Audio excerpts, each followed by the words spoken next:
POCSO చట్టం పెట్టిర్రు. POCSO చట్టం పెట్టిన తర్వాత ఏం చేయాలి? వెంటనే 24 గంటల లోపల అరెస్ట్ చేయాలి. అరెస్టు చేయకపోగా ఇంకా ఆ బాలిక పైననే లేనిపోని ఆరోపణలు చేసి ఆ అమ్మాయిదే తప్పైనట్టుగా చిత్రీకరించేటువంటి ప్రయత్నం వాళ్ళు చేస్తున్నారు. ఇవాళ ఆ మైనర్ బాలిక పై అత్యాచారం చేసినటువంటి బండి భగీరథను కాపాడడం కోసం బండి సంజయ్ శతవిధాల ఈ రాష్ట్రంలో ఉన్న ప్రభుత్వము, ఈ రాష్ట్ర ముఖ్యమంత్రిని, అటు కేంద్ర ప్రభుత్వం, రాష్ట్ర ప్రభుత్వం రెండు కూడా ఒకటై ఇవాళ కేసును పక్కదారి పట్టించేటువంటి ప్రయత్నం చేస్తున్నారు.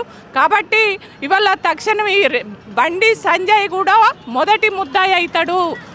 మొదటి ముద్దాయి బండి భగీరథ్ ఎట్లయితే ఇవాళ కేసులో పోక్సో చట్టంలో నెంబర్ 1 ఉన్నాడో బండి సంజయ్ కూడా ఖచ్చితంగా మొదటి ముద్దాయి అవుతాడు.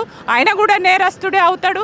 ఆయనను తక్షణమే ఖచ్చితంగా బండి సంజయ్ కొడుకును అరెస్ట్ చేయాలి. బండి సంజయ్ కూడా తక్షణమే రాజీనామా చేసి ఆయనను కూడా కస్టడీలోకి తీసుకోవాలని చెప్పేసి నేను డిమాండ్ చేస్తున్నాను.